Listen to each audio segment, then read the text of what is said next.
que eu vou falar um pouquinho sobre a disciplina para vocês, tá bom? É o tempo que a gente ganha para o pessoal chegar. Uns 10 minutinhos, até porque eu acho que eles conseguem ir chegando, porque a metade temos 33 alunos, a metade deve estar em caminho ainda. Eu acho que essa turma deve ter mais de 80, não é isso?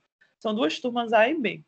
Bom, o que a gente pensou para essa disciplina? Nesse universo de 83 alunos, a gente tem dificuldade com prática. Eu vou começar pelo fim, que é as práticas, tá?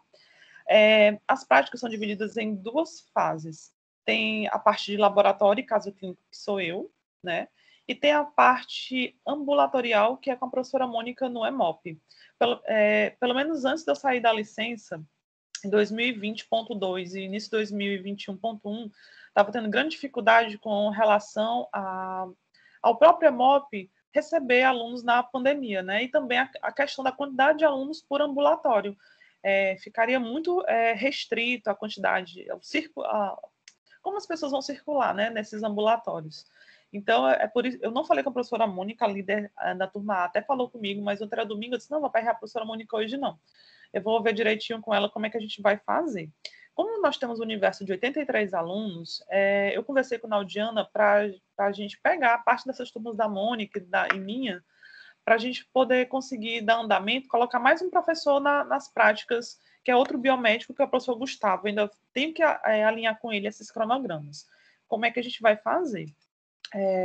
Eu, geralmente, as 2 primeiras semanas de aula, eu gosto de dar assunto, né, para que a gente entre na parte prática, como vai ser caso clínico e lâmina, então eu prefiro, pelo menos, falar do hemograma, que a aula de hoje é a introdução, né, às células sanguíneas, e já começa a falar um pouquinho do hemograma, talvez não consiga terminar hoje.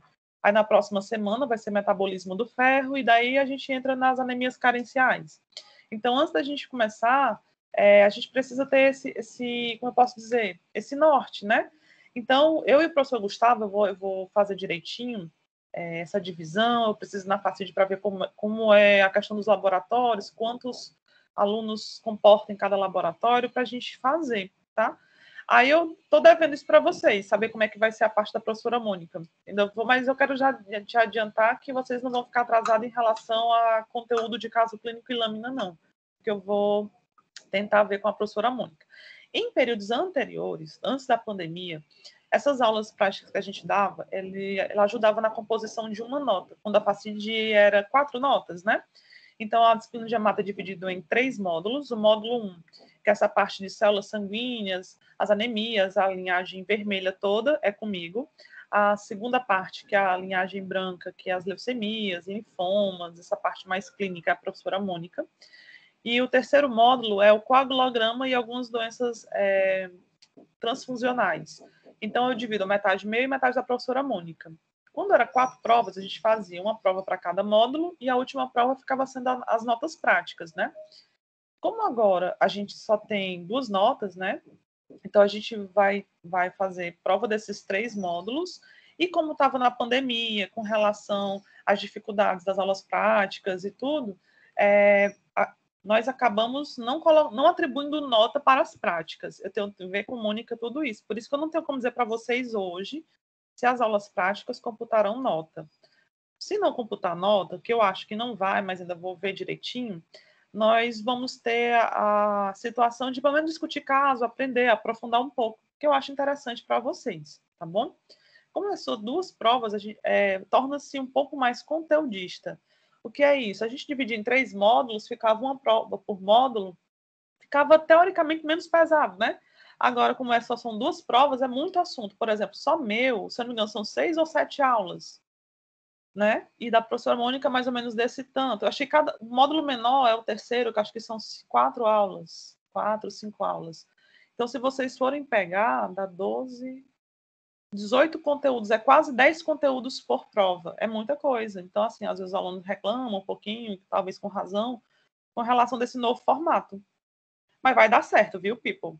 Fiquem preocupados, não, vai dar tudo certo. É uma disciplina muito gostosa. Dentre essa parte que toca as análises clínicas, a parte de clínica médica, eu acho muito interessante. É importante vocês saberem interpretar o hemograma, é importante entender como ocorre o metabolismo das células sanguíneas frente a processos patológicos. Então, é uma disciplina muito gostosa e que já vai despertando a parte clínica de vocês, tá bom? Quero perguntar alguma coisa? Talvez, eu acho que eu não me apresentei, já fui me atropelando, mas acho que vocês me conhecem da genética, não conhecem? Para quem não conheceu, foi transferido, né? Às vezes tem aluno que está chegando agora. Meu nome é Elia Mara, eu sou professora da FACID nas disciplinas de genética médica, de hematologia e de exames complementares. Eu estou na casa desde 2012 com a disciplina de hemato. E eu confesso que é uma das que eu mais gosto, porque é muito gostosa a disciplina, apesar de ser conteudista. Profa, quais os livros que eu devo estudar para fazer as provas, né? Eu não estou tendo acesso ao CIA ainda, mas eu vou colocar a ementa lá. Geralmente eu gosto de trabalhar com o Marco Antônio Zago. Zago, ele é ótimo. Temos as Terezinhas, que eu posso passar para as líderes o nome da bibliografia, que é a Terezinha Lorenzi e Terezinha Verrastro. Essa parte inicial ela é um pouco mais conteudista, mas é muito gostosa. Prof, eu posso estudar pelo Medicurso? Pode. O Medicurso eu acho bem gostoso a leitura, é rápida, ele vai direto ao ponto, tem questões comentadas, acho bom também. Então, eu não vou restringir, principalmente nessa parte da pandemia e do estudo parcialmente remoto, o aluno ele lança mão de várias ferramentas digitais, então você pode estudar por outras fontes, mas seguindo sempre a bibliografia básica que eu vou colocar na ementa de vocês, tá bom? Dúvidas, Mores? O meu relógio são 9h08, temos 48 alunos. Teoricamente, ainda falta quase 20, faltam uns 15 alunos. Será que eu espero mais um pouquinho? O que vocês acham? Aqui eu tenho 58 slides. Provavelmente hoje eu consigo dar uns 30, 40 no máximo. Consigo muito. Vocês vão perceber que às vezes minhas aulas podem não terminar no mesmo dia. Eu já queria aproveitar para perguntar se o último horário de vocês é vago. Porque, por exemplo, a aula de hoje é longa. Eu vou ter que sair mais cedo, então não termino ela hoje, termino ela na próxima semana. Aí, no dia que eu precisar me estender um pouquinho, será que vocês poderiam ficar, talvez, até 11, uns 20 minutinhos a mais? Não sei se vocês vão ter aula depois. Até a gente iniciar nossas práticas. Eu acho que nossas práticas devem iniciar no comecinho de setembro. Aí, toda semana vai ser prática, a gente vai rodando entre os alunos. Tá bom? Então, só que ver quantos alunos por laboratório a gente vai conseguir comportar. Tá bom? E aí, tudo bem, Pipo? Aí a gente não tem aula depois, não. Pelo menos a turma B não tem aula depois. Pronto. Aí eu vou conversando com as líderes, a gente vai dar certo. Se eu não me engano, o horário da oferta tá prática. Eu tenho 2 turmas práticas, eu tenho 3. Eu tenho uma turma agora, depois de 10h40, e tenho uma turma sexta-feira, de 10h40 às 12h20. E eu tenho alguma turma à tarde. Agora, eu não sei se é sexta ou se é terça, porque os horários tiveram uma pequena alteração, porque a turma de vocês é maior. Aí eu tenho até que confirmar, eu tô perdida. Hoje é um dia perdido para mim, assim, no sentido de que eu ainda tô me encontrando. Viu? Mas na próxima aula eu já vou ter várias respostas para vocês. E se eu souber antes, eu vou avisando para as líderes, tá bom? Qualquer coisa que vocês vão me cobrando, porque eu posso esquecer de dizer. Que é puxado, minha gente. É um bocado de aluna perreando, ainda tem TCC. Tá bom? Então, bora lá, Pipo. Bora começar. Viu? Se forem tendo dúvidas, vão perguntando. Vocês podem falar, podem contribuir. Se tiver problema de internet, me falem também, tá bom? E eu quero dizer que eu sou muito aberta a conversar com vocês, se quiserem alterar a questão de horários, antecipar a aula, alguma coisa nesse sentido, eu quero dizer que eu tenho um livre acesso, tá? Eu gosto sempre desse tipo de gestão próximo ao aluno, compartilhada, não gosto dessas coisas assim um pouco mais diferentes, não, tá? Então, qualquer coisa, o que eu puder ajudar vocês na disciplina, estou aqui para facilitar o aprendizado de vocês. Tá? Então, minha função é facilitadora e não dificultadora, tá? Apesar de, parece que as provas serão presenciais. Confere, people. Então, vai ser um mutirão no dia de fazer nossas provas. Mas vai dar certo também. Então, vamos lá. Aula 1, vamos falar um pouquinho sobre sangue, formação de células sanguíneas, função dessas células e introdução ao hemograma. Então, eu já começo esse assunto talvez um pouco mais avançado, que é o hemograma, porque é importante vocês interpretarem. Essa disciplina de hematologia clínica, ela só era vista no 8º período antigamente, em 2012 até 2015. Ela teve a necessidade de antecipar ela para o 4º período, porque os alunos começavam a parte de clínica médica e outras disciplinas clínicas, eles não sabiam nem interpretar o hemograma. Então, por isso que eu já coloco isso logo na primeira aula, para a gente começar a fazer algumas discussões, tá bom? Eu vou passando, vocês vão me dizendo se está dando certinho. Então, o que seria hematologia, tá? Seria um ramo da histologia que estuda as células sanguíneas. As células sanguíneas, elas são divididas em 3 grandes grupos, como eu falei um pouquinho no começo, que são chamados elementos figurados. Temos as células vermelhas, que são as hemácias, os leucócitos, ou células brancas, que são divididas em células que têm grânulos e que não têm grânulos. A exemplo dos granulares, nós temos neutrófilo bastão, segmentado, eosinófilo e basófilo. Vou mostrar a fotinha deles lá na frente. E temos as células que não têm grânulos, que são os linfócitos e monócitos. A última parte dos elementos figurados são as plaquetas, também chamadas de trombócitos, que são fragmentos celulares provenientes de um precursor, que é chamado de megacariócito.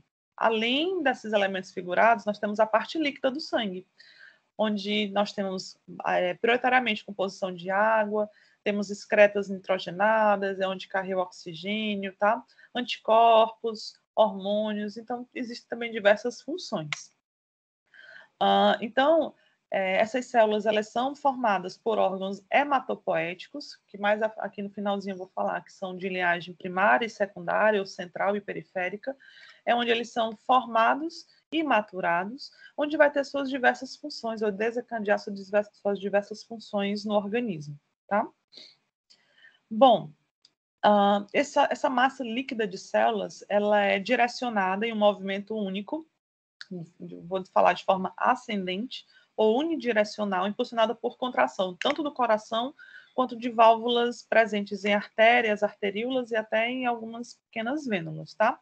Dependendo do tamanho da pessoa e da constituição de massa muscular, o volume médio de sangue pode chegar a 4,7 litros, tá? Isso por que eu falei a questão de volume e tamanho? Porque quanto maior o indivíduo, maior a quantidade de musculatura, maior a volemia. Então, indivíduos mais altos têm mais volume de sangue em relação a indivíduos menores. Então, é por isso que homens têm mais sangue do que as mulheres, porque, além de tudo isso, as mulheres fazem o ciclo hormonal, né, onde perde sangue a todo mês. Então, temos menos sangue do que os homens. E, através do estudo dessas células sanguíneas, nós podemos determinar inúmeros processos, ou fisiológicos ou patológicos, que podem ou não ser diagnóstico de doença. Eu já adianto para vocês que o hemograma, contrariando o que muitos gostariam, ele às vezes não diz nada para a gente. No sentido de que, às vezes, não dá diagnóstico, apenas dá o estado fisiológico da pessoa naquele dia.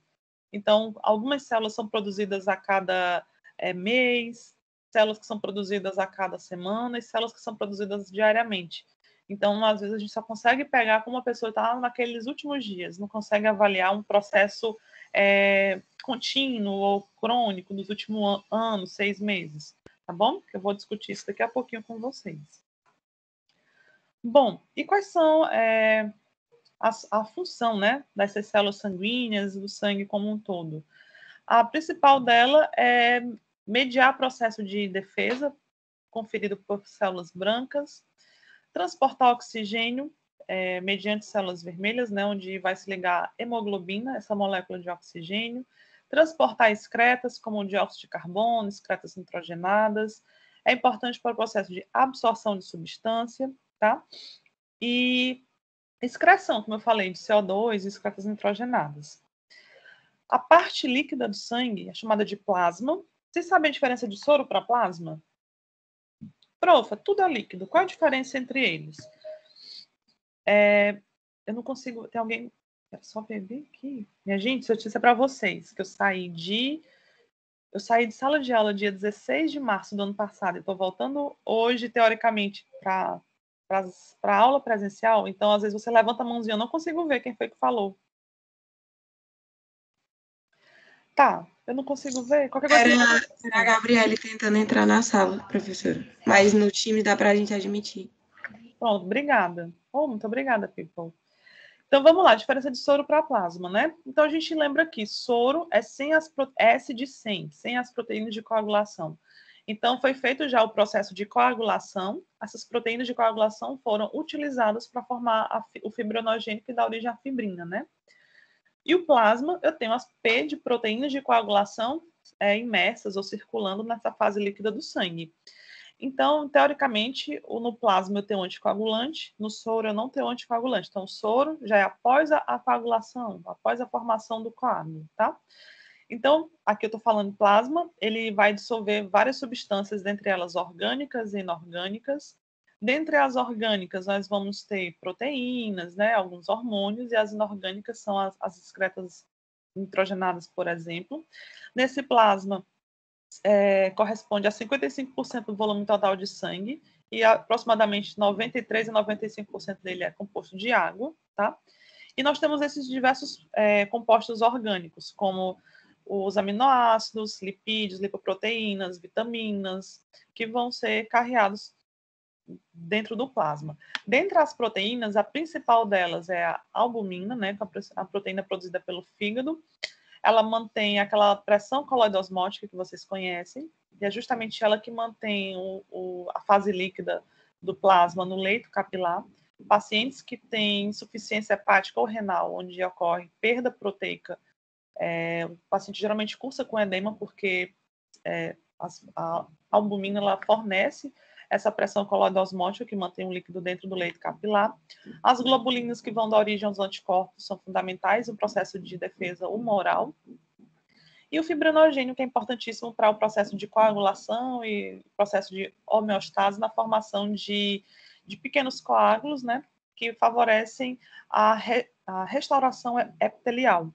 Também, não menos importante, nós temos as lipoproteínas, como LDL, VLDL, HDL, que mantêm aquele processo de transporte de colesterol e triglicerídeos, tanto na fase endógena quanto na fase exógena. Então, é importante também na formação de hormônios. Também circula no plasma. E dentre os elementos inorgânicos que não está aqui, talvez no modelo que eu tenho mandado para vocês esteja, nós temos excretas nitrogenadas, dióxido de carbono, tá? Radicais, bicarbonato, que mantém também o efeito tampão, que eu acho que eu tive que reduzir um pouquinho a aula. Bom, bora falar um pouquinho das células, né? Eu falei para vocês que são divididos em 3 grandes grupos de elementos figurados: células vermelhas, brancas e trombócitos, que são as plaquetas. E de onde é que elas vêm? Essas células, elas vêm de uma célula-tronco, que é chamada de stem cell, tá? Quando a gente pensa em célula-tronco, essas células-tronco, elas podem ser encontradas em diversas regiões do organismo. Desde medula óssea, na polpa do dente, temos as células-tronco embrionárias, né? E elas têm uma das suas características, por ser chamada de célula-tronco, é a capacidade de proliferar, de diferenciar em diversos tecidos. Nessa categoria, essas células-tronco são classificadas em células totipotente, multipotente e pluripotente, que eu vou já falar para vocês. Deixa eu ver só se tem isso aqui. Com licença. Tem não, eu trunquei. Na versão que eu mandei para vocês, tem isso? Tem célula totipotente, multipotente, pluripotente? Tem? É porque eu tenho várias versões de aula, eu não sei qual foi que eu mandei para vocês. Bom, qual a diferença entre essas células-tronco que eu falei para vocês? A célula-tronco hematopoética, ela já sofreu diferenciação, na qual que ela é uma célula-tronco pluripotente, tá? E ela vai dar origem apenas às células sanguíneas. Dentre essas células sanguíneas, ela vai poder se dividir em 2 grandes linhagens, ou linhagem linfóide ou linhagem mieloide, tá? A linhagem linfóide, ela só vai dar origem a linfócito T, B e células natural killer. E a linhagem mieloide são as demais, tanto hemácias, todos os leucócitos granulares e as plaquetas, tá? Então, lembrando que células-tronco hematopoéticas, elas só vão dar origem às células sanguíneas. Por quê? Porque já sofreram prévias diferenciações, ao contrário de algumas células-tronco embrionárias, que podem dar origem ou à classe de tecidos ou a tecidos totalmente diferentes eu vou chamar de que eles foram originados, tá? As hematopoéticas não, só dão origem às células sanguíneas. Então, Essas células-tronco hematopoéticas, como eu falei para vocês, são divididas em dois grandes tecidos, tecido mieloide e linfóide. Dentre o mieloide, temos os eritrócitos, leucócitos granulares e plaquetas, e os linfóide, o tecido linfóide, temos o linfócito T e B e células natural killer, que são linfócitos também. Essa figura eu acho ela bem bonitinha, que é falando um pouquinho como ocorre esse processo de hematopoese de acordo com a idade, né? Então, no período embrionário, até aproximadamente o segundo, terceiro mês, nós temos o período mesoblástico, onde é justamente o saco vitelínico que faz a formação das primeiras células do indivíduo. Do terceiro até aproximadamente o sétimo mês, nós temos o período hepático, onde o fígado prioritariamente mantém essa função na síntese dessas células e parcialmente o baço. A partir do sétimo, oitavo mês até o nascimento, quem assume essa função na formação de células é a medula óssea, por isso que é chamado de período mieloide, tá bom? Também é importante mencionar que o perfil de hemoglobina, por exemplo, formado em cada um desses períodos é um pouquinho diferenciado. No período mesoblástico e no hepático, prioritariamente é formado a hemoglobina fetal. Qual é a função dela? Ela tem maior avidez ou afinidade pelo oxigênio, e isso facilita a troca gasosa pelas artérias e cordões umbilicais da mãe para o bebê. A partir do sexto mês de vida, ocorre a formação ou o aumento da formação da hemoglobina A. É justamente ela a principal que nós temos hoje em dia, que chega até aproximadamente 90% a 95%. Então, nós temos um pico de hemoglobina fetal durante esse período embrionário, até o nosso sexto mês de vida. A partir do sexto mês, nós temos a formação da hemoglobina A. E lá na frente, eu vou falar para vocês qual a importância desse perfil de hemoglobina, por exemplo, para as anemias falciformes. Por enquanto, eu só quero que vocês saibam que isso existe, tá bom? Bom, e onde é que, além desses órgãos que são formados, né, como é que ocorre o processo de classificação? Nós temos os órgãos formadores, que são chamados centrais ou primários, e temos os órgãos de maturação, que são chamados periféricos ou secundários. A priori, o principal deles, que é chamado primário, é a medula óssea, onde tem o maior número de células-tronco, e é lá onde são formadas todas as células sanguíneas, tanto da origem linfóide quanto mieloide. O timo, ele é considerado ainda um órgão primário ou central porque ele é de fundamental importância para a formação e capacitação das células T ou timo dependente. Então, se não tivéssemos o timo, não teríamos linfócitos T, não teria ativação de linfócito B, enfim, toda a linhagem granular também não seria ativada. Então, por isso que é chamado de órgão central ou primário. Como eu falei para vocês, tem maturação de células T progenitoras e exportação dessas células para tecidos secundários. Tecido secundário, o principal deles é o baço, tá? O baço ele desempenha diversas funções. Ele tanto faz a maturação de células T como célula B, né? Porque lá a gente tem a zona T e zona D. É no baço também onde a gente guarda as nossas plaquetas. Após o processo de megacariostopoese, onde as plaquetinhas são formadas, elas ficam represadas lá no baço, e também o baço é importante para o processo de maturação das hemácias. Quando as hemácias saem, né, da medula óssea, às vezes elas podem ter alguns retículos no seu interior, que são chamados de reticulócitos. Elas demoram de 24 a 48 horas para perder esse retículo, e geralmente esse processo ocorre no baço. Então, quando o indivíduo tem uma esplenectomia, quem assume a função é o fígado, que vai ficar um pouquinho sobrecarregado, mas a priori a função do baço seria basicamente essa. Além de tudo, né, é justamente no baço onde ocorre a capacitação de células para promover a defesa contra bactérias capsuladas, por exemplo, como contra o pneumococo. Então, pessoas que não têm o baço ou que têm alguma disfunção nele, geralmente são susceptíveis a pneumonias por repetição. Temos os linfonodos e algumas células ligadas a tecidos entéricos, que é o MALT, que são importantes porque também promovem essa apresentação de antígeno, né, e promove o processo de maturação. Até o apêndice também, ele é considerado um órgãozinho secundário porque promove esse processo de maturação. Então, é errado dizer que o apêndice não tem função. Ele tem função, sim, imunológica. Tá bom? Até aqui tudo bem, people? Vou passando aqui. Na medula óssea, né, onde ocorre essa distribuição dessas células no adulto, os ossos da pelve têm aproximadamente 34%, vértebras 18%, crânio 13%, externo e costelas 10%, húmero e escápula apenas 8%, e fêmur, que a gente pensa que tem a maior quantidade de medula óssea, não é, apenas 4%. Isso também vai diferenciar ou variar de acordo com a idade, né? Então, a gente está vendo aqui, por exemplo, que uma criança, 90% dos seus ossos, eles são riquíssimos em células-tronco, adulto aproximadamente 60%, 70%, e idoso um pouco mais de 30%, 40%, justamente por conta da troca, né, de medula óssea por tecido gorduroso, no processo de osteoporose. Então, já vai perdendo essa capacidade. E essa senescência, ou essa redução de células-tronco, também repercute no processo chamado de pancitopenia, que pode ser comum em idosos. Prof, o que é pancitopenia? Redução das 3 linhagens. Os 3 elementos figurados, então tem a redução de hemácias, redução de leucócitos e redução de plaquetas. Se eu reduzir só 2 populações das 3, eu chamo de bicitopenia. A gente vai trabalhar esses termos em aulas práticas, tá bom? Aqui, gente, é mostrando aquelas células-tronco pluripotentes que eu falei para vocês, né? O pior é que eu não sei apontar. Daqui, o meu cursor aponta para mim, eu acho que vocês não conseguem ver. Então, eu vou ter uma célula pluripotente, que vai dar origem às células progenitoras, né? E temos 2 grandes linhagens, a linhagem linfóide e a linhagem mieloide. Como eu falei para vocês, a linhagem linfóide vai dar origem às células T, B, natural killer, e a mieloide as demais células, como hemácias, granulócitos, monócitos e plaquetas, tá bom?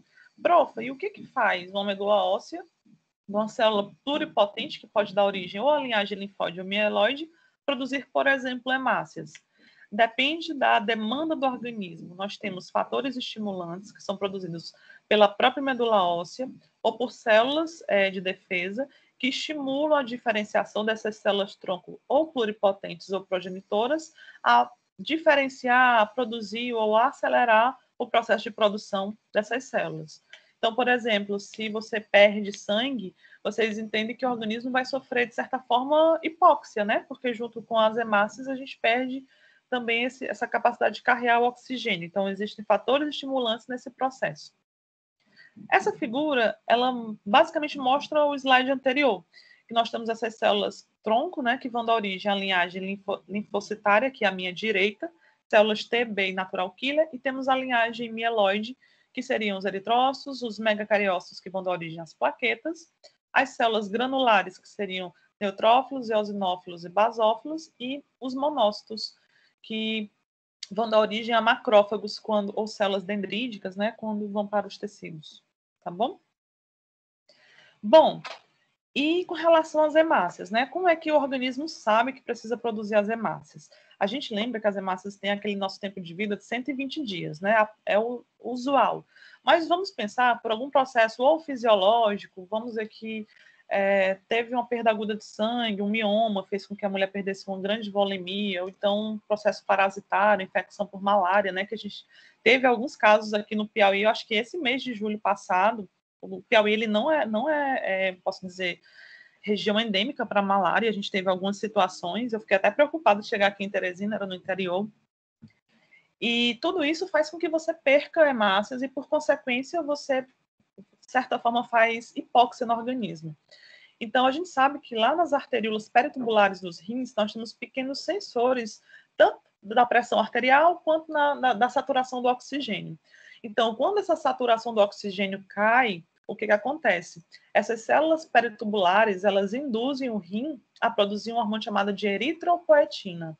Essa bendita eritropoetina atua diretamente sobre a medula óssea para diferenciação das células-tronco e também para acelerar esse processo de eritropoese. Nessa figurinha aqui abaixo, nós temos essas siglas, né? BFU, CFU, prof, o que é isso? BFU é uma sigla em inglês, que é de trás para frente, quer dizer, U de unidade, F de formadora, B basal de eritrócitos, CFU, unidade formadora de colônia de eritrócitos, e os reticulócitos que a gente conhece. Então, essa eritropoetina, ela atua em todas as linhagens para acelerar esse processo de eritropoese. Olha a situação fisiológica. Vamos pensar que vocês vão viajar para os Alpes Suíços, vão para Machu Picchu, vão para um local onde o ar é bem rarefeito. Aí o que acontece? Quando reduz essa saturação de oxigênio, também vocês vão ter um aumento da produção da eritropoetina e o organismo vai aumentar o número de células. Então, por consequência, você vai aumentar a quantidade de hemácias, o sangue vai ficar um pouco mais celular, mais viscoso. Então, é por isso que quando os jogadores precisam ir para essas regiões, eles têm que passar pelo menos uma semana aclimatando, porque senão isso vai sobrecarregar o aparelho cardiovascular deles, eles não vão render tão bem, tá bom? Então, o principal fator estimulante para as hemácias é a eritropoetina. Já adianto para vocês que pacientes com insuficiência renal geralmente tem uma redução da quantidade de hemácias e tem que ficar tomando eritropoetina recombinante, que é uma medicação que induz essa formação de células. Perfeito? Professora, Pergunte, amor. é a própria arteríola que produz o hormônio? Eu não peguei essa parte direito. Ou ele estimula outra parte a produzir? Não, não é a arteríola. A arteríola ela só vai Tem um sensor, né? É só o sensor, é o rim. Uhum. O rim ele vai produzir verdade, dois hormônios certo. principais, a renina e a eritropoetina. A renina é importante, né, no processo da formação da aldosterona, que vai captar sódio e regular a pressão arterial. Então, o rim ele tem essas duas funções, regulação da pressão arterial e formação da eritropoetina. Deixa eu dar um bisu para vocês. Geralmente, o rim também ele produz um hormônio chamado de trombopoetina. Quando você tem uma liberação de eritropoetina, você libera também trombopoetina. Não se sabe por quê. E a trombopoetina é o principal fator estimulante para a plaqueta. Então, sempre quando você tem uma redução importante no número de hemácias e que essas hemácias são repostas pela eritropoetina, você vai ter também um aumento plaquetário, ou uma trombocitose. Tudo isso a gente vai discutindo em caso clínico nas aulas práticas, tá bom? Por exemplo, um paciente com anemia ferropriva grave, né? Então, ele vai ter uma redução do número de hemácias e, de repente, você olha para o hemograma desse paciente, vai ter um aumento de plaqueta. Professora, por que as plaquetas aumentaram? É justamente, tá te dizendo que está liberando eritropoetina, trombopoetina para tentar repor essas hemácias que não estão sendo produzidas. A gente vai falar sobre isso em casos clínicos mais à frente. E aqui tudo bem, people? Essa figura eu acho ela fofa. Ela mostra os principais fatores estimulantes. Prof, eu preciso decorar? Não. Eu só quero que vocês entendam que são uma série de fatores estimulantes que são importantes para a diferenciação de cada linhagem. Então, aqui nós temos uma célula-tronco multipotente, que vai dar origem a uma linhagem mieloide ou a linfóide. Aqui dentro da mieloide, esse CFU-MEG, que vai dar origem ao megacariócito, né? Lembra, esse TPO é a trombopoetina, tá? Interleucina 3, GM-CSF, é fator estimulante de colônia de granulócitos e macrófagos. Então, vai estimular a plaqueta, esse mesmo GM-CSF vai estimular granulócitos, algumas hemácias, tá bom? Os eosinófilos também. Interleucina 3, ela é de fundamental importância para estimular todo mundo. As hemácias, esse BFUE, né? O principal fator estimulante, como eu falei, é a eritropoetina. E para linfócitos, temos alguns fatores estimulantes, como interleucina 6, interleucina 8, 4, tá bom? Prof, eu preciso decorar? Não, lembra pelo menos da eritropoetina e trombopoetina, que são importantes agora. Para a liberação ou formação desses granulócitos, são a série de outros fatores, interleucinas, que são liberados. Então, não vou pedir que vocês decorem, não. Não sei se na aula que eu mandei para vocês tem uma tabela com todos os fatores e quais as populações que são estimuladas. Depois vocês olhem se eu mandei a versão... Qual versão que eu mandei de aula? Que eu não sei. Pode ter sido truncada, viu? Senão vocês me pedem que eu mande a versão mais grandinha, que tem tudo. Bom, sobre essas células sanguíneas eu vou apontando aqui para vocês. Professora, só um segundo. A senhora mandou essa mesma versão aí pra gente. Pelo menos até agora tá igual. Pronto, pois eu vou mandar o separado, que eu acho que essa aula eu juntei, eu vou mandar ela separadinha, que eu mandando ela separada, ela tem tudo. Porque bem no começo eu conseguia dar essa aula todinha num dia só, me faz perturbadinho, tonto, mas eu dava essa aula todinha. Agora não, eu vou devagarzinho. Então, vamos lá. Essa primeira figurinha aqui, essa primeira célula, nós temos um granulócito, tá bom? Chama neutrófilo segmentado. Profa, por que chama segmentado? Porque ele tem 3 lóbulos, eu não consigo apontar. Vocês conseguem ver 3 constricções ou 3 bolinhas na região nuclear? Esse é chamado de segmentado. Quando eu só tenho 2 bolinhas ou 2 segmentos, é chamado de bastão, tá bom? E o neutrófilo bastão, ele é importante porque é ele que antecede ao segmentado. Então, por exemplo, quando eu tenho uma infecção de origem bacteriana, geralmente aumenta células precursoras. Essa segunda seta mostra um linfócito, que é uma célulazinha condensada, né, citoplasmazinho escasso. E esse linfócito ele tem diversas funções. Profa, tem como eu saber se é linfócito T ou B olhando para a lâmina? Às vezes a gente consegue ver uma célula B que é chamada de plasmócito. Então, esse plasmócito a gente consegue ver que é uma célula mais basofílica, um linfócitozão maior, mas teoricamente a gente não consegue diferenciar. Essa terceira seta, a gente tem um neutrófilozinho bastão. Note que ele é rosinho, ele é granular. E o núcleo dele só tem 2 lóbulos, tá? Quando a gente tem esses 2 lóbulozinhos, é chamado neutrófilo bastão. A próxima seta, nós temos aqui acima, uma célula bem granular, bem roxinha. É chamada de basófilo, é uma célula raríssima. A gente só encontra isso em periférico de 0 a 1%. Então, é normal no hemograma, às vezes, vir 0% de basófilo, porque é uma célula rara, tá? Esqueci de mencionar a função de cada uma delas. O neutrófilo, ele medeia a função contra células bacterianas, não quer dizer que ele também não possa aumentar ou ajudar na neutralização de vírus e parasitas. Ele, prioritariamente, tem ação contra bactérias, mas também contra qualquer patógeno. Linfócito, ele tem a função de ativar todos os granulócitos, células B, né? Tem diversas funções, mas a gente sabe que ele tem um papel fundamental na ativação de células contra vírus. Então, a gente sabe que quando tem aumento de linfócito, pode ser infecção de origem viral. Basófilo é uma célula rara, mas geralmente ele está aumentado infecções pulmonares, alérgicas ou em leucemias, né, que podem estimular a proliferação dessa célula. Nós temos, nessa quinta seta, nós temos o eosinófilo, que também é uma célula granular, mas esse nome eosinófilo vem de rosa, né, que vem da eosina. Ele é um rosa salmão ou rosa alaranjado. Ele medeia imunidade ou ação contra infecções alérgicas também, pulmonares, e também contra parasitas, principalmente helmintos. Então, aquela criancinha que tem ascaris lumbricoides, aquele paciente que tem filariose, ou qualquer tipo de helminto, ou gel-helminto, ou helmintos sanguíneos, isso pode mediar o aumento de eosinófilo. Geralmente, em criancinha é verme, que a gente fala, é verme, tá bom? Ou então asma, infecção pulmonar tem que ser investigado. Opa, eu passei. Ó, aqui abaixo nós temos, do lado do eosinófilo, aqui à minha direita, nós temos uma célula roxinha e que o núcleo tem um formatozinho de caroço de feijão, né? Esse aí é um monócito. A função dele é se diferenciar em célula efetorofagocítica, por exemplo, macrófago, célula dendrítica, tá? E a minha esquerda dele tem um linfócitozinho, que é uma célula assim, bem espalhadinha, tá? Isso a gente chama de linfócito ativado. Ele aumenta a formação de citocinas, por isso que ele perde aquele formatozinho redondo e compacto que a gente viu.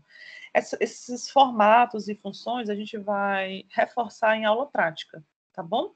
Com vocês, se preocupem não. Aqui é o tempo de vida de cada um deles, né? As hemácias têm 120 dias, plaquetas aproximadamente 7 dias, granulócitos aproximadamente horas, tá? E linfócitos de horas a anos, porque eles podem se diferenciar em células de memória e ficar na medula óssea por algum tempo, principalmente plasmócitos, tá bom? Então, por isso que eu falei que o hemograma ele só consegue avaliar o indivíduo naquele dia. Na próxima semana, o hemograma é totalmente diferente. E, às vezes, ele, no processo inicial de alguma patologia ou infecção, ele não apresenta alterações, porque o organismo fica tentando compensar. Então, às vezes, um hemograma, eu vou chamar, com parâmetros normais, não quer dizer que o indivíduo esteja saudável. Então, a gente tem que avaliar o indivíduo em todo o contexto, não só em exames, tá? Eu sei que não é bom dizer, mas porque assim, a gente tem que acreditar nos exames, mas a gente lembra da estatística, então aproximadamente de 1 a 5% dos exames eles podem estar errados. Então, já pensou de 100 exames, um naquele dia vai estar errado, ou por descalibração da máquina, ou por erro humano. Então, vai que é o seu paciente que está com o hemograma errado. Então, se não condizer com a clínica médica que vocês acreditam da doença que o paciente vai ter, vocês peçam outro exame, tá bom? Vocês entenderam, né? Não estou dizendo que todos são errados, não, mas pode incorrer em erro. Bom, bora falar um pouquinho da série vermelha, né? Como é que acontece? Eu gosto de colocar isso aqui porque em algumas lâminas, casos clínicos, alguns precursores hematológicos são indicadores de algumas doenças. Então, por isso que eu gosto de falar um pouquinho deles, né? Então, na formação dessas hemácias, nós temos a célula-tronco, depois dela nós temos o proeritroblasto, o eritroblasto basófilo, policromático, ortocromático, reticulócito e hemácia madura. Profa, eu tenho que aprender qual? Pelo menos do terceiro para baixo, tá? Do policromático, ortocromático, reticulócito e hemácia. Por que eu chamei a atenção para eles? Pacientes que fazem reação hemolítica, pacientes que perdem uma grande volemia, ou pacientes que têm, por exemplo, anemia falciforme, eles reduzem, né, a massa eritroide, vai ter um pico de eritropoetina, a medula óssea vai lançar uma grande quantidade de hemácias ainda não maduras em sangue periférico, o baço não vai conseguir represar todo mundo, e a gente vai ter alguns dessas precursores ou células não maduras circulando no sangue periférico.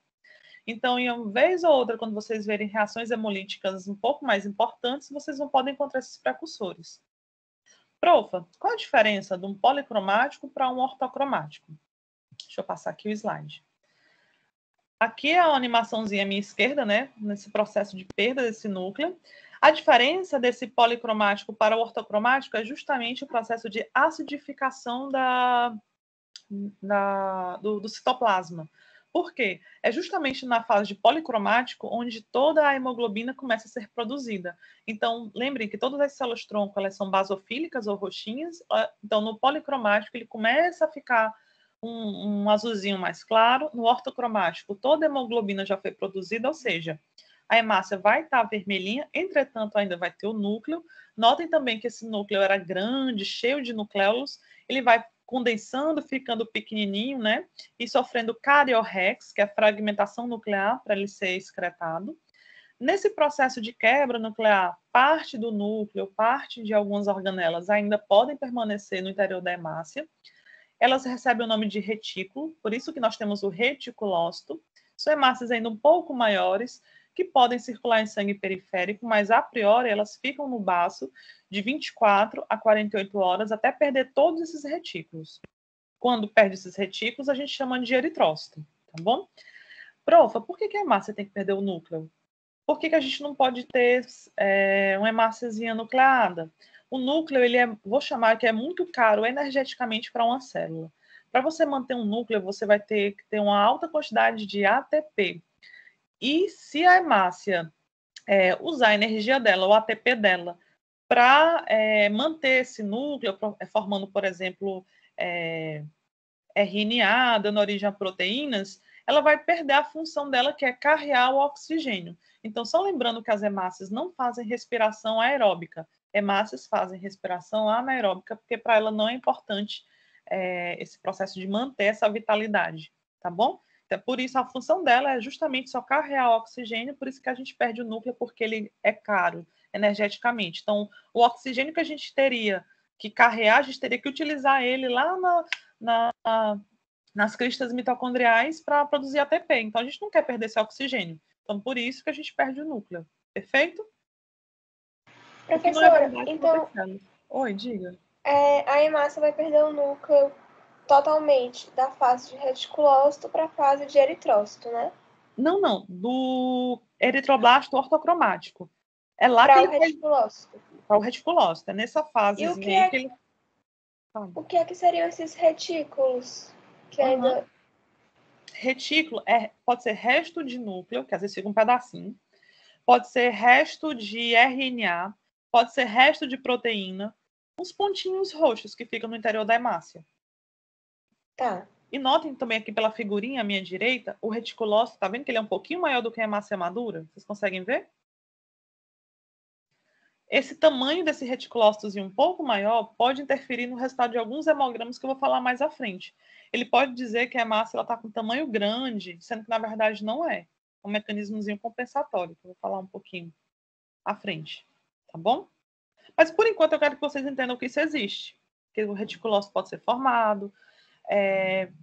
Fisiologicamente, nós temos a nossa destruição a cada 120 dias, então a gente pode ter um aumento de reticulócito, que é chamado de reticulocitose fisiológica.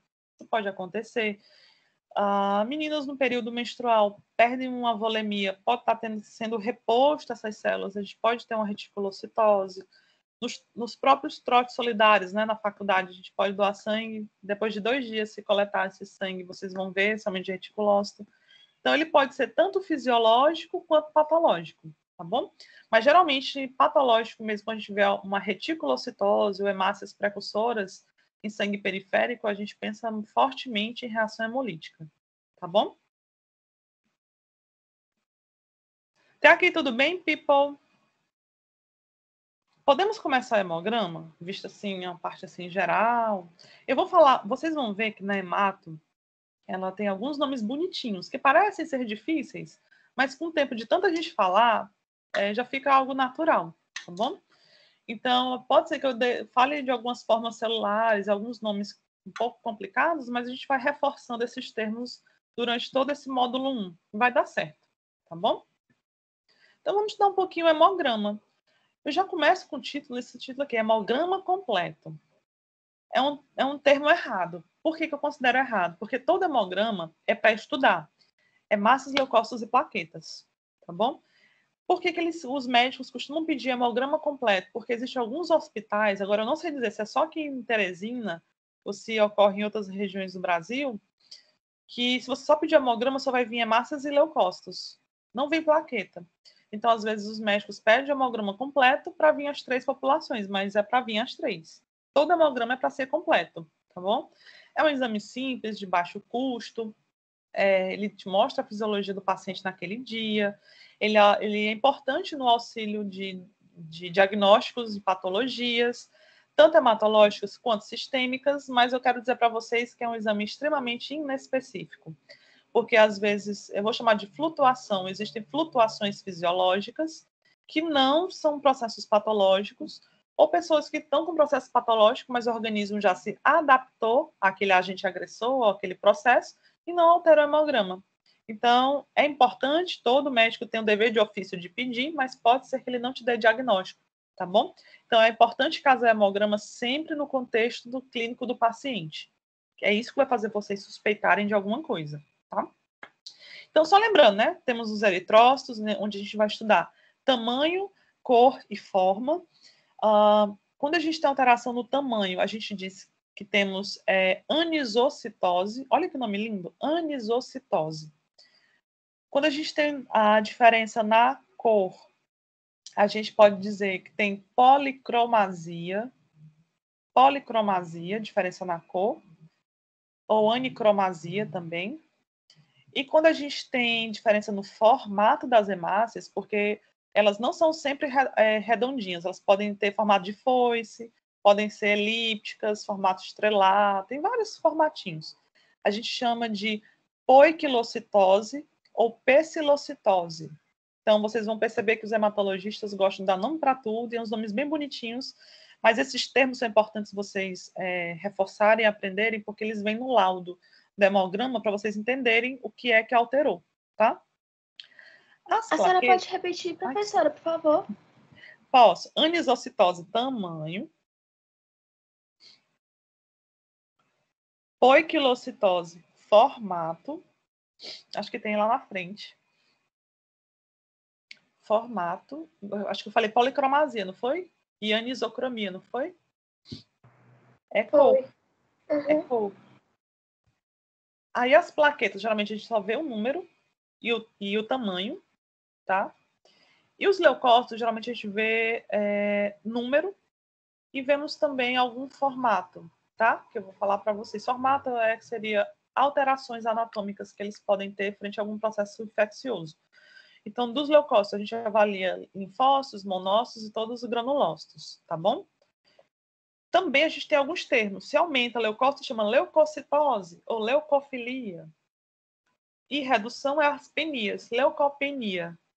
Tá bom? Então, linfócito, linfocitose, linfopenia. Neutrófilo, neutrofilia, neutropenia.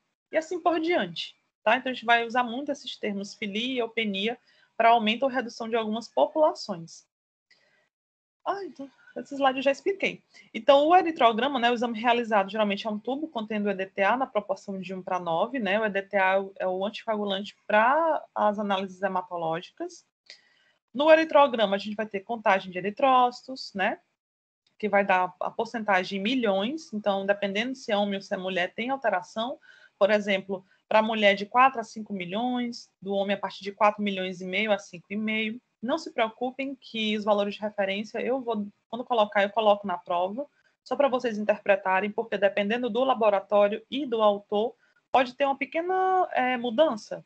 Então, vocês vão ficar doidinhos do juiz tentando decorar. Mas eu acho bom vocês também terem uma noção, né, no rumo de quanto é mais ou menos uma população de hemácias. Também é feita a medida do hematócrito. Prof, o que seria o hematócrito? É o volume de células pelo volume de plasma. E dependendo do hematócrito estar no valor de referência ou não, ele pode ser indicativo de processo anêmico, quando está reduzido, né? Porque reduz a população de hemácias. Pode ser também perdas agudas sanguíneas, pacientes desidratados concentram células, então a gente tem como avaliar.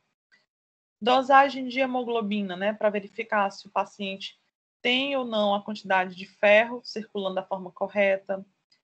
As determinações desses índices hematimétricos seriam volume, tamanho e cor, que eu vou falar um pouquinho à frente. Vamos observar a morfologia das hemácias e, se tiver alterada, a gente vai ter a poiquilocitose, que eu falei para vocês. No leucograma, a gente vai ter a contagem total de leucócitos, que é chamada de global, e temos a diferencial, que é dada em porcentagem, que é a quantidade de cada célula, por porcento, ou o volume relativo delas. Além da morfologia, se está normal ou não. E as plaquetas que eu esqueci aqui, né, que é número e tamanho. E temos exames complementares ao hemograma. Por exemplo, temos um teste de falsização, quando você quer saber se tem presença ou não de drepanócitos, que são células em foice. Drepanócito é célula em foice. Podemos ter o VHS, que é o volume de hemossedimentação, que hoje em dia já está em desuso. Eu vou dizer o que é esse VHS. Nós colocamos 2 a 5 ml de sangue numa pipeta de Weintraub, que é uma pipetazinha toda graduada, tá? E a gente espera de 1 a 2 horas esse decaimento dessas células naturalmente, tá? Só que dependendo da temperatura, inclinação da bancada, a pessoa que vai interpretar ou a pessoa que vai proceder, ela pode influenciar nesse decaimento. E geralmente um VHS alto, ou seja, um decaimento mais rápido, quer dizer que a pessoa está com infecção, processo neoplásico, pode ser alteração hormonal também, isso promove. Então, alguns médicos costumavam pedir o VHS para correlacionar com infecção. Mas hoje em dia está caindo um pouco em desuso. Mas não estou dizendo que ele não presta. Mas ele não tem um grande valor preditivo para diagnóstico, tá? A contagem de reticulócitos também, que é um exame complementar. A quantidade normal de reticulócitos, para vocês, vão dizer 2 coisas enquanto médicos. A primeira é como está a medula de vocês. A quantidade de reticulócitos normal é de 0,5 a 1,5% num adulto jovem, um adulto normal. Alguns autores dizem que até 2% é normal. Se tiver abaixo de 0,5, a gente diz que o indivíduo pode ter eu vou chamar de aplasia ou supressão medular, e acima de 1,5%, 2%, ele pode ter um aumento da destruição de hemácias, por isso que ele está tentando repor essas células, tá? Então, essa reticulocitose ou essa reticulopenia pode classificar a medula em hipoproliferativa, se for abaixo de 0,5%, ou hiperproliferativa, se for acima de 1,5%, 2%. Lembrando que criancinhas, bebês, até 6% é normal. Então, a gente tem que também saber a idade para avaliar esse hemograma. E as plaquetas eu já falei, não foi? Eu botei aqui erradamente como exame complementar, plaqueta compõe um hemograma. Só corrijam para mim que eu tenho que ajeitar esse slide. Até aqui tudo bem, people? Professora, Oi, amor, diga. a senhora pode só repetir o que é observado nas plaquetas? É número e Tamanho. forma? Ah, tá bom. Só número e tamanho. Aí vou Tá já bom, dizer obrigada. qual a importância do tamanho plaquetário. Se dá tempo ainda hoje, tá?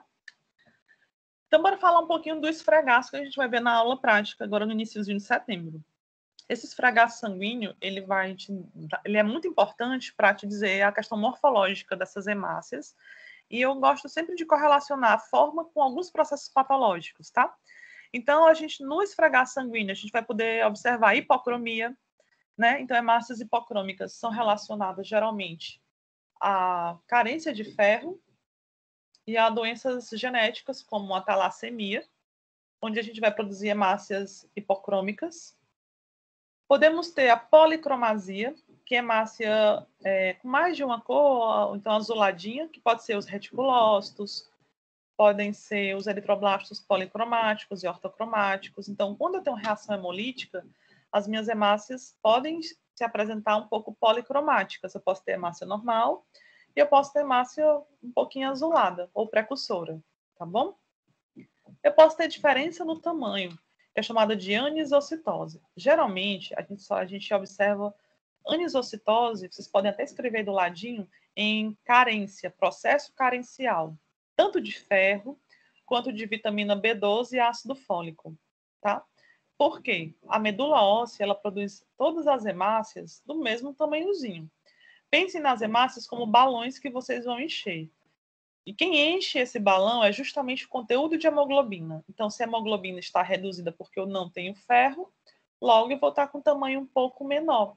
Então, eu posso ter hemácias de tamanho normal, intermediário e pequeno. Por quê? Já estou adiantando um pouquinho o assunto. Você hoje não está saudável, hoje eu sou uma pessoa saudável, amanhã eu sou uma pessoa anêmica, não. Eu vou reduzindo as minhas reservas de ferro, até entrar num quadro de carência, é um processo longo, que às vezes dura 3 meses, 6 meses para esse processo. Então, eu vou produzindo hemácias de tamanho normal, de tamanhozinho intermediário e hemácias pequenas. Então, a diferença no tamanho dessas hemácias é chamada de anisocitose. Prof, e como é que eu sei que elas são de tamanhos diferentes? O próprio contador de células, ele calcula a média. Então, dentro dessa média, a gente tem um desvio padrão. E é justamente esse desvio padrão que é chamado de anisocitose, que lá no hemograma a gente chama de RDW. Eu vou já mostrar para vocês. Que é uma siglazinha em inglês que quer dizer grau de distribuição celular. Anisocitose, entre parênteses, RDW. Acho que nos slides mais à frente tem o valor de referência, que é de 11 a 14,5% a 15%, que é considerado normal. Em anemias carenciais, é acima de 15%. Perfeito? Geralmente, microcitose é quando eu tenho carência de ferro, e geralmente macrocitose é quando eu tenho carência de vitamina B12 e ácido fólico. Essa minha célula-tronco, ela não consegue fazer as mitoses de forma correta, porque vitamina B12 e ácido fólico são importantes para a divisão celular. Eu vou formar precursores grandes que vão dar origem a células grandes e em menor número. Então, por isso que eu vou ter macrocitose. E nesses casos, chamar de anemia megaloblástica, que eu vou tratar daqui a uns 15 dias sobre esse tema com vocês. Tá bom?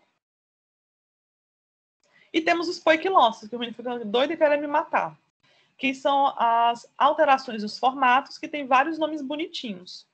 Nós temos os esferócitos, drepanócitos, que é o mesmo foice, esquizócito, os acantócitos ou células espiculadas, que eu chamo de equinócito.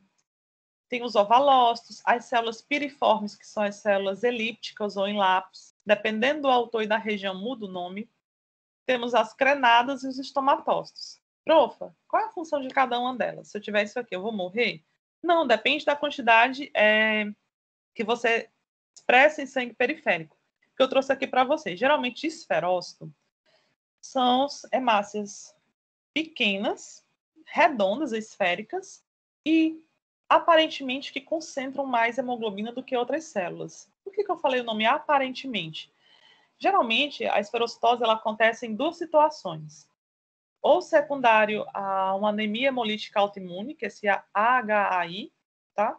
anemia hemolítica autoimune, onde as células são produzidas de forma rápida e algumas delas podem estar disformes, ou pode ser um defeito genético. Na membranazinha da hemácia tem uma proteína chamada de espectrina. E é justamente essa espectrina que dá a maleabilidade para ela crescer, passar por pequenos vasos sem lisar, tá bom? Então, se eu tenho esse defeito na formação da espectrina, a quantidade de hemoglobina é formada, a minha hemácia não consegue expandir, vai ficar bem gordinha, bem corada. Visto no hemograma, ou na lâmina, perdão, a gente pensa que ela é um pouco mais escura, mas não é, tá bom? Então, o esferócito pode ser secundário a 2 processos. A anemia hemolítica autoimune ou a esferocitose hereditária, que é um defeito na espectrina. Hemácias em alvo, que eu chamo de codócitos. Tem alguém eu sempre falo do codó no Maranhão, que parece também o símbolozinho da Globo, né? Essa hemácia em alvo, em vez de a gente ter aquela palidez central no interior da hemácia, você tem um acúmulo de hemoglobina. E por que isso acontece? Geralmente está relacionado a carências de ferro, a reações hemolíticas, mas é muito comum em hemoglobinopatias, ou seja, alteração na formação das hemoglobinas. Então, anemia falciforme, talassemias, as hemoglobinas variantes, que temos a C, a D, a E, temos algumas hemoglobinas indianas que circulam a região, que podem ter essa presença do codócito. Vocês lembram que eu falei que o ferro e a vitamina B12 são importantes na formação da hemoglobina, né? Elas são estocadas aonde? No fígado. Então, pacientes que têm lesão hepática, ou por medicamento, ou cirrose alcoólica, ou algo nesse sentido, também pode ter células em alvo. Então, assim, notem que são vários processos para determinar a mesma célula. Não quer dizer que eu vou encontrar uma célula em alvo, já sei, a pessoa tem uma hemoglobinopatia, não. Pode apenas ser uma poiquilocitose passageira. Lembre-se que sempre quando a gente tem essa renovação celular, algumas podem nascer ou ser formadas num formato não usual, tá bom? Se encontrar um, não quer dizer que está morrendo, não, se vocês verem no sangue de vocês. Agora, o drepanócito, ele é diagnóstico de doença, tá? O drepanócito, ele é visto na anemia falciforme única e exclusivamente, que seria aquela hemáciazinha em foice, que eu vou dar uma aula só sobre esse processo, tá bom? É visto na anemia falciforme, no traço falcêmico que eu coloquei aqui, nós só conseguimos observar se o indivíduo fizer hipóxia. Por exemplo, eu sou traço falcêmica a nível do mar, as minhas hemácias são normais. Entretanto, se eu viajar, o ar ficar rarefeito, ou se eu for fazer um exercício de alto impacto, onde a saturação de oxigênio reduza, aí eu posso ter uma falcização transitória. Aí eu posso sim ter drepanócito. A não ser, não tem. Tá bom? Traço falcêmico a nível do mar tem o hemograma de uma pessoa normal. Esquizócito. Olha o nome, né? Professor, eu já sei, tudo que eu não souber é esquisito, né? Esquizócito. Esquizócito é resto celular. Então, ele é proveniente de uma coagulação intracelular disseminada, né? Que é o CIVD, pode ser por conta de queimaduras, de hemólise, infecção por plasmódio. Tudo que lisa hemácia e deixou resto de hemácia lá no sangue periférico é chamado de esquizócito. E, às vezes, por que eu estou dando esses nomes para vocês? Porque lá no hemograma, quando o biomédico ou farmacêutico for laudar, ele vai escrever presença de esquizócito, alguns esquizócitos, alguns codócitos, para vocês saberem o que é, para não ficarem um pouquinho perdidos, saber interpretar o hemograma, tá? Tá, eu esqueci de falar dessa hemólise microangiopática, é quando tem incompatibilidade de válvulas artificiais, que podem também promover alguma reação hemolítica. Às vezes, infecção por algumas bactérias, como Staphylococcus aureus, Streptococcus, né, que faz também reação hemolítica. Tudo isso promove esquizócito. Acantócito meu Deus, eu devia botar umas fotos aqui, deixa eu ver se tem. Vai ter uma aula só sobre isso? Tem não. O acantócito é massazinha disforme, onde ele tem uma projeção no cantinho. Pode ser secundário a células que deveriam ter sido fagocitadas no baço e não foram fagocitadas, pacientes com insuficiência renal, pós-remoção do baço, né, onde o fígado vai assumir essas funções, ou lesões hepáticas, isso pode alterar a morfologia das células. Aqui nesse tópico, onde tem ovalócito e hemácias piriformes, lembre-se dos eliptócitos. Geralmente, eles têm esse formato nas anemias ferroprivas, megaloblásticas e talassemias. Agora, eu vou dar uma distinção para vocês. Se vocês forem fazer residência no eixo Rio-São Paulo, tudo que for elíptico, eles vão chamar de eliptócito ou ovalócito. Aqui no Nordeste, tem distinção. O ovalócito, ele é oval, ele é mais gordinho, está relacionado à anemia megaloblástica, é a célula mais gordinha, maior. E já a célula piriforme ou eliptócito, ele é mais compridinho, mas ele é fina. Está relacionado à anemia carencial por ferro ou talassemia.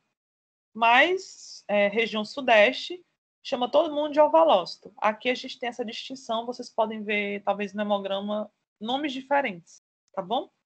Quando eu botar em prova, eu vou botar nome diferente. Ovalócito é megaloblástica e eliptócito ou talassemia ou falciforme, ou ferropriva, perdoe, tá bom? A hemácia crenada, pensa crenada e murcha, que eu chamo de equinócito, ou hemácia estrelada, ou espiculada, alguns livros dão nomes diferentes. É quando o paciente tem um alto teor de sódio, potássio, ácido úrico, bicarbonato, ou tem disfunção renal, onde ele não consegue controlar o mecanismo ácido-base da região plasmática, então a hemácia crena ainda dentro do vaso. Isso é importante para fins diagnósticos de pacientes com insuficiência renal, tá? Os eritroblastos é sinal de hemólise, como eu falei para vocês. Temos os reticulócitos, né? E dentro dessas células podem ter restos que podem ser ou de DNA, ou de RNA, ou proteína. E lá no laudo do hemograma, eles vão te dar nomes diferentes para esses retículos. Por exemplo, quando for resto de DNA, ele vai dizer que tem corpúsculo de Rowland-Johnson. Eu vou mostrar isso em aulas futuras, tá? Se tiver ponteado basofílico, é resto de RNA. Se tiver resto do fuso mitótico, chama anel de Cabot. E assim por diante. Tá bom? Eu vou mostrar isso mais à frente. Corpúsculos de Heinz é resto de hemoglobina. Geralmente pode estar presente em anemia falciforme ou doenças metabólicas, como deficiência... Lembre da Helena, da glicose 6-fosfato desidrogenase, que é o G6-PDH, que promove reação hemolítica, tá bom? Tem um processo também no hemograma que é chamado de Rolex ou Rolu, onde as hemácias são empilhadinhas ou enfileiradas. Geralmente está relacionado a doenças autoimunes, reações hemolíticas, tá bom? Tudo isso a gente vai reforçar em aula prática. Eu só estou mostrando, quero que vocês entendam, porque se tiver no hemograma, vocês podem saber assim, o que é, de onde vem, para onde vai, tá bom? No eritrograma, o que a gente vai avaliar? Eu só vou dar mais 10 minutinhos de aula, people, e vou ter que encerrar porque eu tenho que ir para a FACID, viu? Eu vou terminar 10h20 hoje, um pouquinho mais cedo, tá bom? Porque eu tenho um acolhimento 10h40, os 20 minutinhos só tem que eu chegar lá. Então, no eritrograma, nós temos essa parte, né, de contagem de hemácias, que é distinto de homens para mulheres. Então, homens têm mais hemácias em relação às mulheres. Geralmente, quando eu tenho uma redução do valor de referência, pode ser ou em caso de carência, ou em perda aguda de sangue. E quando eu tenho aumento de hemácias, pode ser num processo patológico chamado de policitemia. Policitemia, ela decorre por uma hiperprodução de hemácias, que pode ser ou genético, que é chamado de policitemia primária ou vera, ou pode ser compensatório, como, por exemplo, eu falei para vocês do caso dos jogadores que vão para locais onde o ar é rarefeito. Então, eu posso ter aumento de células, entretanto, é fisiológico ou compensatório, tá bom? A concentração da hemoglobina, né? Ele é importante para diagnosticar processos carenciais, principalmente ferro, né? Lembrando que a hemoglobina de homem para mulher tem valor de referência diferente. Geralmente, mulher, dependendo do autor, é a partir de 12, e para homem é a partir de 13,5. O hematócrito, né? Que ele avalia o volume de célula pelo volume de plasma. Esses valores também vai ser dado aqui e também nos casos. O hematócrito para mulher, dependendo do autor, é a partir de 36, tem autor que dá 37, 38, até 45%, e homem de 40% a 50%. Geralmente, quando nós temos policitemia, que aumenta o número de hemácias, geralmente acima de 55%, tá bom? Aí a gente vai avaliar a célula. O HCM, que é quer dizer, hemoglobina corpuscular média, ele vai te dar a cor da hemácia. Por esse motivo, ele vai te dizer se a hemácia é normocrômica, quando está de 27 a 32 picogramas. Deixa eu ver se tem isso na frente, isso que eu estou falando. Deixa eu só ver se tem. Tem nada, eu não botei não. Mas vai ter em outras aulas. De 27 a 32 picogramas. Se está abaixo de 27, a gente fala que é hipocrômica. Está acima de 32, a gente dá o termo hipercromia, entre aspas. Lembra que eu falei que os hematologistas não acreditam na hipercromia? O que acontece é, por exemplo, no caso de esferocitose, vai ter hemácia mais concentrada ou por um defeito na reação hemolítica ou por conta de um defeito na membrana. Mas não existe hipercromia, não existe uma hemácia que produza mais hemoglobina do que outra, tá bom? Quanto ao tamanho, que é o VCM, que é o volume corpuscular médio, ele vai te dizer se a hemácia é normocrômica ou se é normocítica, se é macrocítica ou microcítica. O valor de referência é de 80 a 100 picogramas, tá bom? Tem autor que diz que é a partir de 70, mas eu gosto de considerar de 80 a 100. Se tiver de 80 a 100, a gente diz que é normocítica, abaixo de 80, microcítica, e acima de 100, macrocítica. Então, por exemplo, na anemia carencial por ferro, é microcítica, na anemia carencial por vitamina B12, é macrocítica. Esse CHCM, que é a concentração de hemoglobina corpuscular média, ele é um parâmetro importante porque ele te diz como é que essa hemoglobina está distribuída no interior da hemácia. Então, ela avalia o grau de desidratação celular, tá bom? Esse CHCM, ele é um importante parâmetro também. Lá na frente eu vou falar para vocês para classificar as anemias ferroprivas. Hoje eu só quero que vocês entendam que ele avalia a cor da hemácia. E o RDW que eu falei para vocês é o índice de anisocitose, onde ele avalia esse volume do glóbulo vermelho, que é esse RDW. Normal é de 11 a 14,5, né? Quando a gente tem alteração no tamanho das hemácias, a gente fala que ele está acima de 15, ou seja, nós temos anisocitose. Então, essa anisocitose está relacionada a um distúrbio ou desvio na média padrão, ou seja, tem populações heterogêneas, população normal, pequena e intermediária. Até aqui tudo bem, people? Aí, quando a gente tem anemia, vamos dar essa aula ainda daqui a uma semana, passando essa na outra. Para a gente dizer que a pessoa tem anemia, tem que ter redução de 3 parâmetros, né? Hemoglobina, hemácias e hematócrito. Então, num processo anêmico, né, você vai ter essa redução de células e concentração de hemoglobina, pelo menos em 2 desvio padrão. E eu estou dando aqui nessa tabelinha a hemoglobina, o hematócrito e o VCM. Então, é normal aqui lá embaixo, para mulheres e homens, né? Então, a hemoglobina aqui, para mim, está cortada. Geralmente, para mulher acima de 12, de homem acima de 13, 14, depende do valor de referência. O hematócrito para mulher acima de 36, 37, depende do autor. Homem acima de 40, que é o considerado normal. E o VCM, tanto para homem quanto para mulher, é o mesmo, que é acima de 80, tá bom? Notem que dependendo da idade, se é criança, dependendo do sexo também, isso pode alterar um pouquinho o valorzinho de referência. Eu esqueci de dizer uma coisa, mulheres também têm valor de referência diferenciado quando estão grávidas. A partir do segundo trimestre gestacional, segundo trimestre, a mulher ela começa a concentrar uma maior volemia, então vai ter maior quantidade de sangue líquido circulando, vai haver um processo de hemodiluição, e aparentemente nos contadores, se fosse avaliar uma mulher normal, a gente teria um quadro de redução dessas populações, sendo que na verdade não, é fisiológico, então tem valor de referência diferente para a mulher grávida a partir do segundo trimestre. Aí, como eu falei, né, o VCM classifica quanto ao volume, que vai ser microcítica, normocítica ou macrocítica, e esse volume ele é influenciado pelos reticulócitos circulantes. Então, por exemplo, se eu estou fazendo reação hemolítica, né,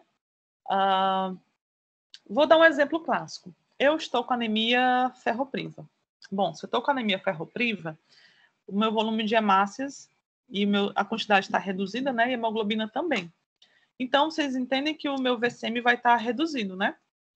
Então, eu passei a tomar sulfato ferroso. Eu estou sendo suplementada, minha medula óssea começou a responder, E a partir daí eu posso ter hemácias de tamanho normal e até mesmo alguns poucos reticulócitos. Então, se eu tenho uma reticulocitose, um aumento de reticulócito sangue periférico, como é feito a média entre as populações, eu posso tendenciar para um aumento, sendo que, na verdade, eu estou realmente com células microcíticas e elas parecem estar macrocíticas porque eu tenho uma reticulocitose. Então, o médico tem que avaliar o paciente nesse contexto para não diagnosticar errado. A gente vai trabalhar isso em aula prática também com vocês, tá bom? Aqui os reticulócitos, né? Eu falei que são células precursoras, dei o valor de referência de 0,5 a 1,5, mas tem autor que dá até como 2% normal. Nas anemias microcíticas, eles são causados pela síntese ineficiente da hemoglobina, resultando assim em hipocromia ou diminuição do HCM. Por exemplo, num quadro de anemia carencial por ferro, você pode ter uma reticulocitose compensatória. Por quê? Está sofrendo hipóxia, mesmo não tendo ferro, o organismo faz o pico de reticulócito tentando te salvar. Mas para vocês, enquanto médicos, o reticulócito, como eu falei, vai servir para duas coisas. Primeiro, para classificar a medula, se a medula está hipoproliferativa ou hiperproliferativa, né? Então, pacientes com síndrome de falência medular têm uma redução da eritropoese, então é importante o valor diagnóstico. E a segunda função dos reticulócitos para vocês é para avaliar se o paciente está respondendo ao tratamento por ferro. Então, se eu tenho anemia ferropriva, estou tomando sulfato ferroso, eu tenho que repor. Então, eu vou fazer uma reticulocitose. Então, às vezes, o médico pede contagem de reticulócitos para saber se o paciente está respondendo ao tratamento por ferro.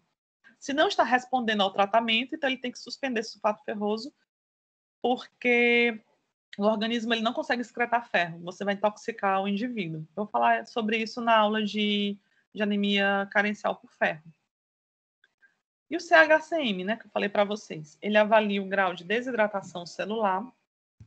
Ele pode ser aumentado em algumas doenças que afetam a membrana das hemácias, como ocorre no caso da esferocitose, ou algumas doenças autoimunes, onde as hemácias são formadas rapidamente e algumas ficam bem pequenininhas e condensadas. Na anemia falciforme, às vezes a gente tende a pensar que o drepanócito é um pouquinho mais escuro do que a hemácia do lado. Por quê? Na formação do drepanócito, ele vai se esticando e ele vai reduzindo área, tá? Ele vai ficando mais alongado e vai ficando mais fininho. Então, por ele reduzir um pouco essa área, ele vai concentrar a hemoglobina. Então, visto na lâmina e também pelo contador, ele parece ser mais escuro, sendo que não é. Então, às vezes, o CHCM em pacientes com anemia falciforme pode estar um pouquinho aumentado. Acho que o RDW eu já falei, não é? A questão da anisocitose. Deixa eu ver. E aqui, o diagnóstico diferencial das anemias baseado no tamanho das células. Por exemplo, eu vou começar pela microcítica, que é a mais fácil, tá? Aqui é a do meio. Então, quando a gente tem microcitose, geralmente a carência por ferro. Mas talassemia também promove uma microcitose. Prof, e como é que eu vou saber se é talassemia ou se é anemia ferropriva? Se é tudo pequeno, né? O VCM vai estar baixo. O bizu aqui é o RDW. Toda doença genética, as células são formadas todas iguais, porque é genético, não dá para mudar o seu genoma. Então, na talassemia, as hemácias são todas pequenininhas porque a gente não consegue formar as cadeias globínicas, nem alfa ou beta globínica normal. Então, todas são pequenininhas. Já na anemia falciforme, não. Lembra que eu falei que você não está saudável hoje, amanhã já está com anemia ferropriva? Você vai perdendo as suas reservas de ferro.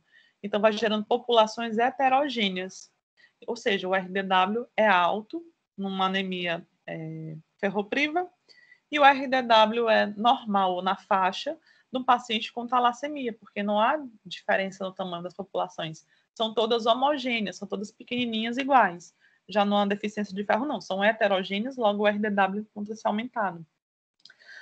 Intoxicação por chumbo, doenças inflamatórias, que é chamada de doenças crônicas, e anemia sideroblástica, onde tem acúmulo de ferro na medula, que eu vou falar isso mais à frente, isso também pode promover uma certa microcitose.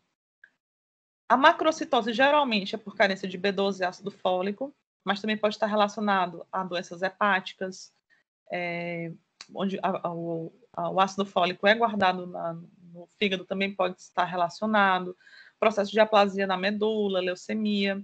O que é mais difícil dar diagnóstico são as anemias normocíticas normocrômicas, que são provocadas por doenças crônicas. Aí pode ser desde de infecções crônicas, como, por exemplo, hepatites, HIV, insuficiência renal, insuficiência hepática, insuficiência cardíaca, síndrome metabólica. Tudo isso pode estar relacionado à anemia normocítica ou normocrômica, e eu vou falar sobre cada um desses mais à frente e explicar a fisiopatologia de cada um, tá bom? Deixa eu só ver aqui. Pronto. A policitemia, como eu falei para vocês, né, é o aumento do volume de hemácias, que pode ser ou genético ou compensatório.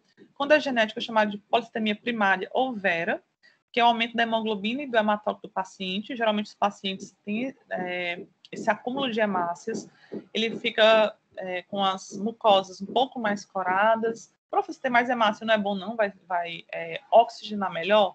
Não. Nesses casos, esses pacientes, eles podem ter distúrbio do débito cardíaco, né, porque vai ter que aumentar essa função cardíaca para bombear mais forte esse sangue. Essas hemácias, elas não carregam corretamente o oxigênio, e em alguns casos o paciente tem que fazer sangrias, às vezes a cada mês, às vezes a cada 3 meses. Esses pacientes, eles acumulam muito ferro, então tem que desintoxicar, e às vezes até mesmo tomar medicação para suprimir um pouco a medula, tá bom?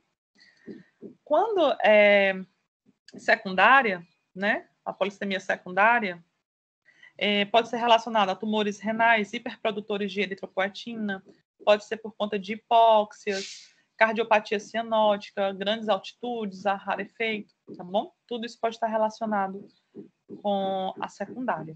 Essa fotinha aqui é só para mostrar para vocês a diferença da anemia, aqui à minha esquerda, a primeira, microcística hipocrômica. Notem que as hemácias são bem pálidas centralmente, né? Só tem hemoglobina assim circulando a membrana.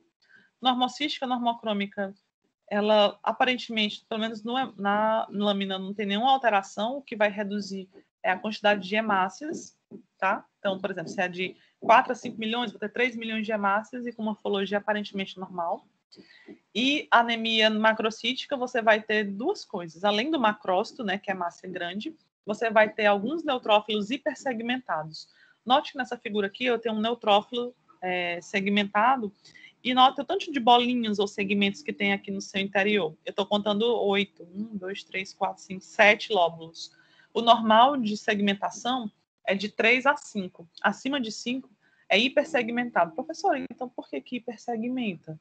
Muito provavelmente porque, lembra que vitamina B12 e ácido fólico é importante para a divisão celular, para a maturação nuclear? Então, esse núcleo ele pode sofrer essa segmentação desigual por conta da carência dessas vitaminas, tá bom? E, people, eu vou parando nesse slide bem aqui. Para mim, é o slide número 32. São 10h24, só tenho 15 minutos para chegar na facídia, assim, voada. Viu? Eu vou só interromper aqui a gravação. Como é que faz, gente? Ainda tô... Pronto, parei a gravação.